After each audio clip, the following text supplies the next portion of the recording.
Bienvenue dans cette nouvelle édition du QG Weekend. Voici les titres. La chambre préliminaire de la Cour pénale internationale de La Haye a confirmé les charges qui pèsent à l'encontre de l'ancien président ivoirien Laurent Gbagbo. Quel peut être l'impact de cette décision sur le processus de réconciliation nationale en cours en Côte d'Ivoire? Élément de réponse dans cette édition. Troisième édition du forum du festival Gnawa et musique du monde au Maroc. Thème retenu pour cet événement qui a réuni plusieurs personnalités du continent, l'Afrique à venir. Inauguration de la première Blue Zone en Guinée, cet espace de vie et de détente situé dans la capitale Conakry est dédié aux jeunes Guinéens. Il était entièrement équipé de panneaux solaires et de batteries qui alimentent jour et nuit le complexe. La Cour pénale internationale de La Haye va juger Laurent Gbagbo pour crime contre l'humanité. L'ancien président ivoirien est donc renvoyé en procès devant une chambre de première instance. Une décision qui intervient dans un contexte toujours tendu entre le gouvernement et le Front populaire ivoirien. Anan Farouf. Après plus d'un an d'examen, la Cour pénale internationale a donc tranché. L'ancien président ivoirien Laurent Gbagbo sera jugé pour crime contre l'humanité. Cette décision de la CPI intervient alors qu'en Côte d'Ivoire, un climat de méfiance prévaut entre le pouvoir et l'opposition. Joël Nguessan, porte-parole du Rassemblement des Républicains, considère la décision de la CPI comme un grand soulagement. Le fait qu'un individu qui a été capable de déclencher une guerre parce qu'il a perdu les élections et entraîner le pays dans un gouffre, cela ne constitue plus une préoccupation pour les Ivoiriens. Les Ivoiriens sont aujourd'hui dans une phase de réconciliation totale et ce ne sont pas les turpitudes des uns et des autres qui vont constituer des problèmes pour eux. L'ex-président ivoirien est poursuivi suite aux violences perpétrées pendant la crise post-électorale de 2010-2011. Selon l'ONU, elles auraient fait plus de 3000 morts. Les partisans de Laurent Gbagbo remettent en cause ce procès et pointent du doigt la partialité de la CPI. La messe est dite. C'est pour ça que ce verdict nous interpelle profondément sur ce que c'est la CPI. Et moi, j'ai toujours préconisé pour ma part que le débat est politique. Ceux d'entre nous qui peut-être m'entendent enfin comprendront que c'est dans la discussion, dans la négociation que nous trouverons les vraies solutions. Sur place, le dialogue politique a repris récemment entre le Front populaire ivoirien et le gouvernement après une suspension de 2 mois. Chacune des deux parties demande à l'autre de faire des gestes de bonne volonté afin d'amorcer un véritable processus de réconciliation. Fin de grève en vue chez les mineurs de platine en Afrique du Sud. Un accord de principe a été trouvé.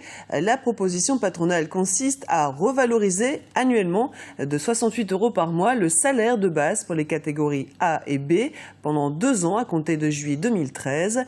Néanmoins, les négociations entre le syndicat AMCU et les 3 principales mines de platine se poursuivent. Les mineurs exigent encore 3 conditions préalables à la reprise des activités, parmi lesquelles la réintégration des 200 membres du personnel de l'Omnine qui ont été licenciés au mois de mai et la revalorisation de l'allocation logement. Où en est-on de la dynamique d'intégration régionale entre les États africains? Quels sont les freins à la libre circulation des biens et des personnes? Autant de questions qui étaient au centre des débats du forum du festival Gnawa et musique du monde qui se tient à Essaouira au Maroc. Historiens, anthropologues, cinéastes, intellectuels et chercheurs, plusieurs personnalités du continent ont animé les débats. Nos envoyés spéciaux Jean-Célestin Edjangué et Djibril Fofana ont suivi ces échanges. Voyez leur reportage. L'Afrique doit s'unir ou périr. Martelé en 1963, Kwame Nkrumah, le père de l'indépendance du Ghana, est partisan convaincu du panafricanisme. Plus d'un demi-siècle plus tard, son rêve reste encore d'une actualité incontestable. Réunis à Essaouira, à moins de 200 km de Marrakech au Maroc, plus de 300 participants ont fait le point sur les réalités et défis de l'intégration en Afrique. Une libre circulation dont les contours ont été soulignés par des scientifiques. Le protocole de 79 signé par la CEDEAO est aujourd'hui presque n'est pas totalement opératoire dans la mesure où il y a des dispositions qui sont prises par les États pour freiner en fait la dynamique d'intégration, la dynamique qui a été voulue par les États signataires. Donc ici l'idée effectivement de supprimer les permis de séjour dans les différents pays, c'est quelque chose qui est en marche, qui est en œuvre au niveau du continent africain. L'article 13 de la Déclaration des droits de l'homme garantit pourtant la liberté de circulation des personnes partout dans le monde. Pour l'ancienne ministre de la Culture du Mali, Aminata Traoré, l'essentiel des maux dont souffre l'Afrique et qui pousse les populations à chercher à fuir leur pays d'origine est lié à la prédation dont le continent a été victime tout au long de son histoire. Nous ne sommes pas encore sortis, nous Africains, des dérives, des conséquences de politiques économiques qui ont engendré des problèmes extrêmement graves, dont des taux de chômage surréalistes.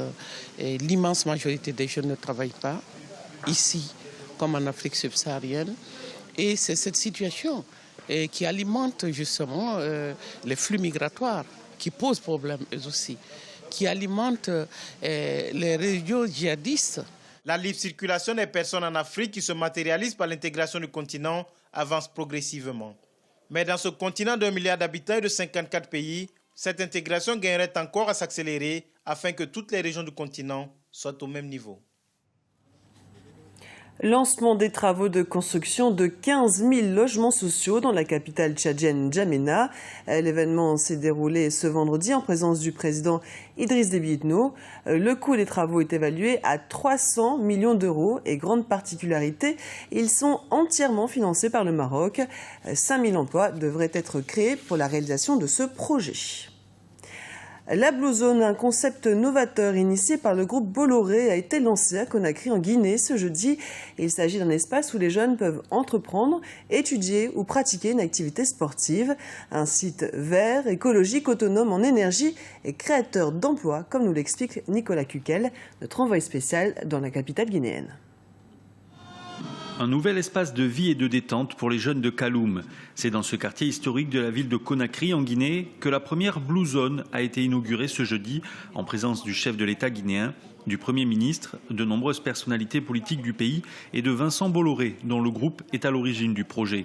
Sur ce site de 4 hectares dédié à la jeunesse, l'on retrouve des terrains de sport, des salles de travail équipées d'ordinateurs pour se connecter à Internet ou bien encore un centre de pérennisation du savoir-faire artisanal guinéen. Un lieu d'études et de loisirs pour des milliers de jeunes, mais également créateurs d'emplois. Aujourd'hui, la jeunesse guinéenne ou la jeunesse africaine tout court constitue plus de 60-70% de nos populations.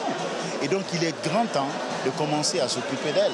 Il est grand temps de les faire ramener dans un environnement où ils pourront avoir plus de sécurité, plus de responsabilités, où ils pourront s'impliquer dans l'invention de l'avenir, de demain. Et ce centre multifonctionnel répond justement à cela, à l'éducation, à sortir ces jeunes de l'ignorance. Ce site propose des solutions énergétiques innovantes grâce notamment aux panneaux solaires et ses batteries lithium qui alimentent jour et nuit en énergie le complexe Blue Zone. Une solution novatrice pour répondre aux problèmes d'énergie dans le pays et sur le continent. C'est ça qui se joue ici aujourd'hui. Est-ce que le soleil, que vous avez presque tous les jours, toute l'année, peut être cette source indéfinie, gratuite et écologique qui vous permettra d'avoir de l'électricité, d'avoir de l'eau et d'avoir accès à la connaissance avec l'Internet. 500 personnes pendant 2 mois ont permis de réaliser cette Blue Zone de Kaloum située sur une ancienne friche du centre-ville. D'un investissement de 3 millions d'euros, la conception de ce site marque le point de départ du développement des nouvelles technologies dans le pays. Notre rêve est de faire de la Guinée un des points centraux des nouvelles technologies, de permettre à la jeunesse guinéenne non seulement d'avoir accès à l'Internet, mais d'avoir accès à toutes les nouvelles technologies.